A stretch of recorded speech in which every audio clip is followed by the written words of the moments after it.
कल constitution day था और बिहार में नई नई सरकार के नए नए मंत्री ने एक ऐसा ट्वीट किया कि आपकी रूह अंदर तक हिल जाएगी। उन्होंने लिखा, बिहार ने गोभी फार्मिंग को मंजूरी दे दी है। ये कोई आम ट्वीट नहीं था। वो ये बताना चाहते थे कि 1989 के भागलपुर दंगों में मुसलमानों को जो मार कर गोभी के खेतों में दफनाया गया था, उस तरह की फार्मिंग की अनुमति बिहार ने दे दी है। लेकिन वो नहीं जानते कि अब इंडिया की आंखें खुल रही हैं, और इस बात को समझाने के लिए नीचे की वीडियो में मैं आपको 2 भेड़ों का एक्सपेरिमेंट दिखाता हूँ और आपके सोचने समझने की शक्ति को हमेशा के लिए बदल दूंगा। आप जानते हैं मेरा काम है फ्यूचरिस्टिक एजुकेशन, एंटरप्रेन्योरशिप, यूपीएससी की तैयारी करवाना, लेकिन एक ऐसी गहरी रिसर्च करना जिससे हम सबकी आंखें खुल जाए। तो एक भेड़ जिसे आप हमारे देश का मीडिया, पूंजीपति या हुक्मरान कह सकते हैं, काफ़ी ताकतवर है, और वो एक दूसरी भेड़ को पहली बार सिर टकराकर सिर्फ उसे अपना काम सिखाती है।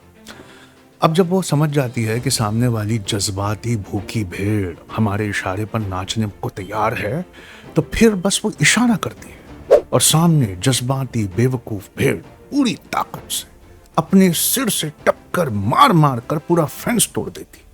ठीक उसी तरह हम सब भी आपस में लड़ लड़ कर सामने वाली कौम को तोड़ना चाहते हैं, क्योंकि टूटी हुई कौमें संभाले नहीं करती। आपने किसी दंगे की एफआईआर को कभी पढ़कर देखा है?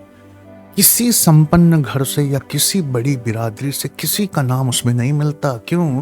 क्योंकि वो रूलिंग क्लासेस, जिनके बच्चे विदेशों में पढ़ रहे हैं, वो वहां सिर्फ इशारा करते हैं, और आप और हम सामाजिक शोषित वंचित अपना सिर टकरा टकरा कर एक दूसरे की दुकानें और घर जला देते हैं।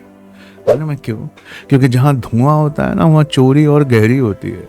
दंगा वो पर्दा है जिसके अंदर असली लूट को छुपाया जाता है। पहले मीडिया और सोशल मीडिया डराता है, और डरा हुआ इंसान तर्क नहीं सुनता, बस आदेश मानता है, और इससे बढ़कर सत्ता को कोई और इबादत नहीं चाहिए। जब दुश्मन असली ना हो तो हुक्मरान एक बना देता है, क्योंकि खतरा गढ़ना आज़ादी छीनने का सबसे मुनाफेदार तरीका है।